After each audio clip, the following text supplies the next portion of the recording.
Una fase de la dimensión de gestión del conocimiento que tal vez es una de las que más implementa en todas las entidades de Colombia, tanto de orden nacional como territorial, es la de la cultura del compartir y difundir en cuanto a brindar capacitaciones, seminarios, webinars, entrevistas, este tipo de espacios para divulgar lo que sabe la entidad frente a su misionalidad o frente a elementos claves de dar cumplimiento a dicha misionalidad. Cuéntanos un poco más sobre esta dimensión de cultura de compartir y difundir, Diego.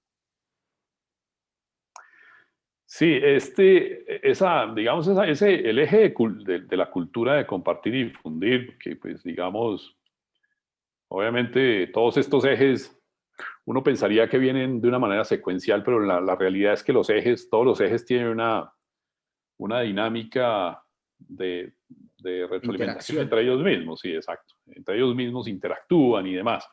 En este tema de la cultura de compartir y difundir, pues llegábamos nosotros a que obviamente las herramientas para difundir esa información son fundamentales, pero también se debe impulsar una cultura que permita que las personas, porque como hablábamos de los tres elementos fundamentales de la gestión del conocimiento, que es la gente, los procesos y la tecnología, la gente, el conocimiento que está en la gente es fundamental. Ahí tenemos personas que han tenido una experiencia, digamos, remitiéndonos nuevamente a la definición de la UNESCO sobre el conocimiento, que tiene que ver con la experiencia y cómo las personas se interrelacionan con el ambiente y demás, y cómo interpretan y hacen un desarrollo, una conceptualización sobre su misma experiencia. Muchas personas que están en el sector público pues tienen un bagaje y una experiencia impresionante que hay que aprovechar definitivamente. Y el problema es que muchas de estas personas salen de las organizaciones, se llevan su conocimiento y no hubo forma de capitalizar sobre eso. Sí. Nosotros proponíamos, ¿te acuerdas, Giovanni, en algunas de las discusiones que tuvimos en su momento, cómo podemos hacer para que el conocimiento de estas personas no se vaya eh, el día Así de es, el de día de su su jubilación. jubilación Ujú. o incluso cuando se quieran ir a otra organización y demás?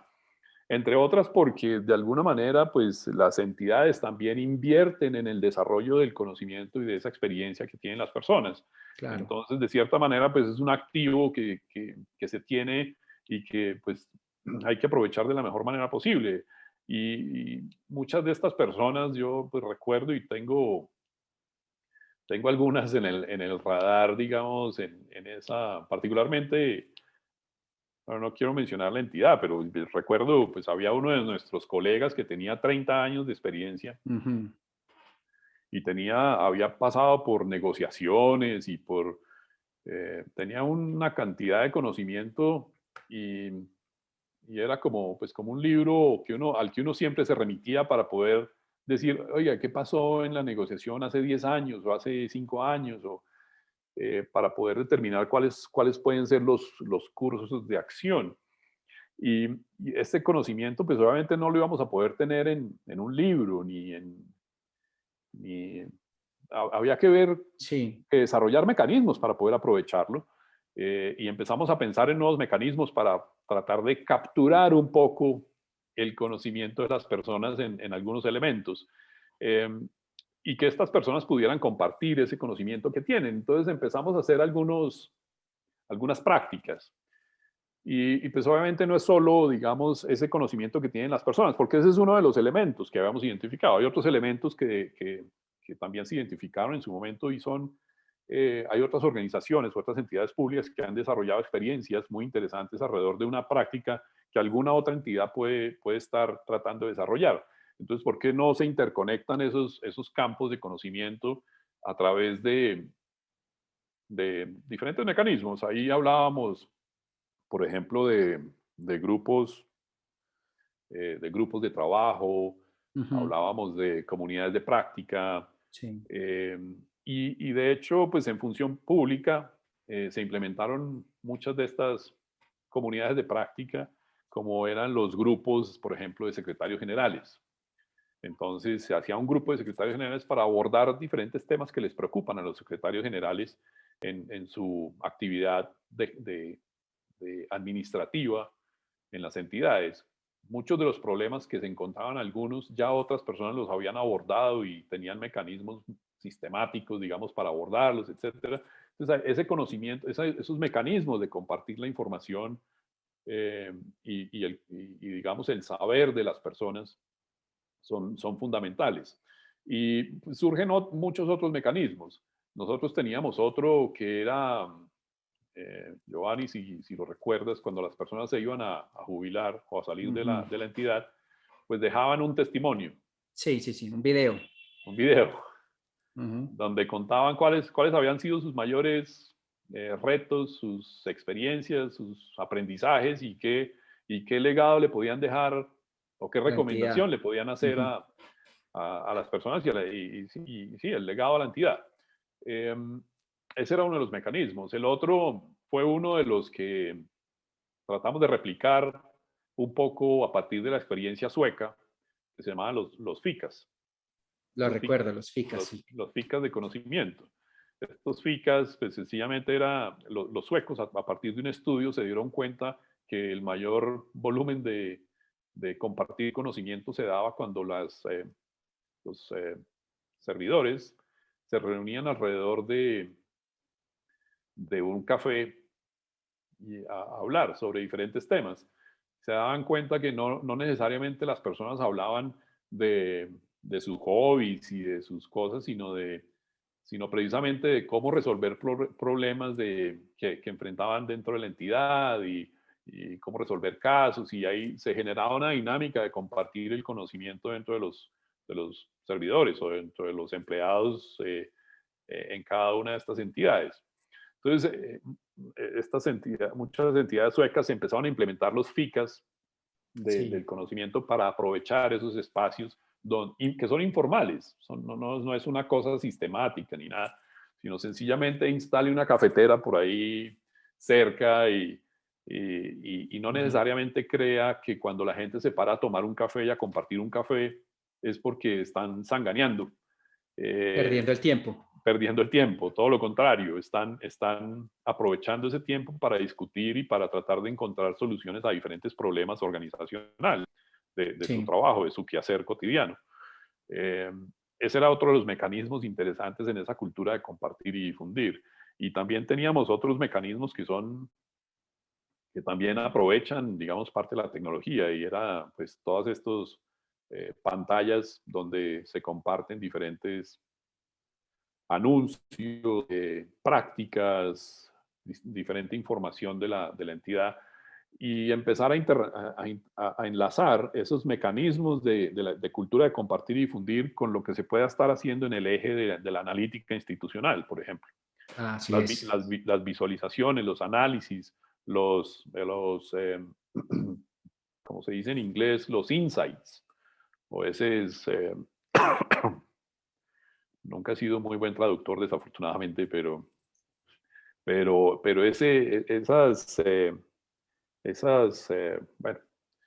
eh, conclusiones y demás que se pueden sacar a partir de los Los datos y de la datos. información de la analítica, se pueden empezar a difundir a través de todos estos mecanismos que hacen Así parte del es. eje de la cultura de compartir y difundir. Eh, Ahí teníamos y mencionábamos pues muchos otros casos y prácticas mismas que se podían empezar a implementar, por ejemplo, para llevar esa memoria institucional. Un tema que era fundamental y que pues también impulsábamos mucho eran las líneas de tiempo. Esas líneas de Sí. tiempo organizacional o institucional que tratan de recoger cuáles han sido los mayores hitos de la institucionalidad en su devenir histórico. Y ahí la gente empieza a enlazar, digamos, o a interrelacionar algunos de los temas que se han desarrollado y a entender por qué la entidad está en el punto en el que está y qué tipo de cosas se han hecho en el pasado que eventualmente pueden servir ahora o para bien o para mal, para volver para repetir o para no repetir. porque también se trata de, digamos, de aprovechar el conocimiento para buenas cosas, como para aprovechar ese conocimiento para evitar cometer los mismos errores, ¿no? Entonces, esa cultura de compartir y difundir nos ayuda mucho, mucho a eso. Y pues sencillamente se trata de generar espacios donde el conocimiento se pueda compartir con diferentes, digamos, el propósito inicial obviamente es romper las islas de conocimiento y sacar esa Sí, estructura de silos de las organizaciones e interconectar toda la organización. Pero también se trata de abrir la organización hacia otras, hacia una cultura de compartir y difundir, sí. hacia los diferentes grupos de valor. Ahí mencionábamos, obviamente, los principales, que son pues, los ciudadanos y cómo vamos a compartir y difundir el conocimiento que tiene la entidad con nuestros ciudadanos o nuestros grupos o atendidos. Asimismo, con entidades pares y, y cuando tengamos buenas experiencias, ¿no? Ahí Sí, estas entidades, digamos, que reúnen a muchas organizaciones son fundamentales para ese tipo de ejercicios también.